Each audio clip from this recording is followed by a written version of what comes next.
बिस्मिल्लाहिर्रहमानिर्रहीम। अस्सलाम वालेकुम दोस्तों, कैसे हैं आप? उम्मीद है आप ठीक ठाक होंगे। जी अल्हम्दुलिल्लाह से मैं भी ठीक ठाक हूँ। दोस्तों, जैसा कि आप जानते हैं कि आगे बड़ी ईद आ रही है, यानी कि कुर्बानी की ईद आ रही है, बकरा ईद आ रही है। तो हम बहुत सारी तैयारियां जो है ना वो पहले से करके रखते हैं, ताकि हमारे जहाँ जो भी मेहमान वगैरह आएँ, जो भी पार्टीज़ हों, गोश्त पार्टी होती है, नमकीन पार्टी होती है, आपको पता है। और जो भी मेहमान वगैरह आएँ तो हम जल्दी जल्दी से काम जो है ना निपटा लें और हंडिया वगैरह भी बना लें और मेहमानों के पास भी बैठ जाएँ। तो इन्हीं बातों को मद्देनज़र रखते हुए आज मैं लेके आई हूँ आपके लिए बहुत ही ज़बरदस्त शेयरिंग, बहुत ही ज़बरदस्त वीडियो है।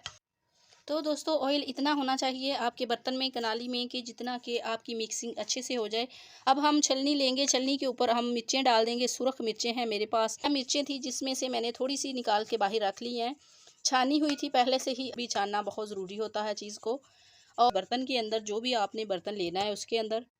जी तो दोस्तों, हमने छान ली हैं सारी मिर्चें। अब ज़रा एहतियात से, क्योंकि ना हवा चलती है, जैसा कि आपको पता है पंखे चलते हैं, तो इसकी जो होती है ना, अब हम इसके अंदर डालेंगे अदरक और लहसुन का पेस्ट। मैंने बना लिया था पहले से ही, और इसको डाल देंगे। आपने अगर पाया मिर्चें ली हैं तो इसके अंदर कम से कम ये बड़े 2 चमचे जो है ना होने चाहिए, बट मैं एक ही डाल रही हूँ। जी तो दोस्तों, अब हम इसके अंदर डालेंगे हल्दी। हल्दी 2 चम्मच बड़े बड़े हैं मेरे पास। अब हम इसके अंदर नमक डालेंगे। नमक आपने हस्बे ज़रूरत ही रखना है, क्योंकि बाद में भी आप डाल सकते हैं। अब हम इसके अंदर डालेंगे खुश्क धनिया है, बड़े वाला चम्मच है, और ज़ीरा है। अब यहाँ पे अगर आपको लगता है कि ऑयल जो है वो कम है तो फिर आप थोड़ा ज़्यादा भी कर सकते हैं, ताकि ये मिर्चें जो है ना आपकी थोड़ा ना सा बन जाए इसका अच्छे वाला। हाथों की मदद से आप कर सकते हैं, लेकिन मैं हाथ नहीं लगा रही। तो जी दोस्तों, यहाँ पे मुझे लगा था कि इसके अंदर ऑयल कम है तो मैं मज़ीद डाल लूँगी। और एक बार याद रखिएगा कि पानी आपने बिल्कुल नहीं लगाना इसको, वरना उल्ली लग सकती है। जस्ट ऑयल ही डालना है। इस तरह करके अच्छे तरीके से आपने मिक्स कर लेना है। पूरे महीने के लिए आप इसे सेव करके रख सकती हैं।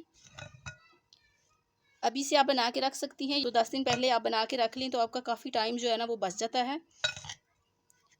आपको पता है, जब गोश्त आता है घर में तो इतनी ज़्यादा मसरूफ़ियत होती है, इतना ज़्यादा माशाल्लाह बखेरा हो जाता है, काम बढ़ जाता है। तो ये इस तरह के जो छोटे छोटे काम हैं ख़वातीन के लिए, ये थोड़े मुश्किल से लगते हैं। अगर आप हाथ की मदद से कर लें तो ज़्यादा बेहतर तरीके से हो जाती। ये फ्रिज में रख सकती हैं या फिर किचन काउंटर पर ही छोड़ दें, तो आपके लिए बहुत आसानी हो जाएगी। मिर्चें हमारी तैयार हो चुकी हैं।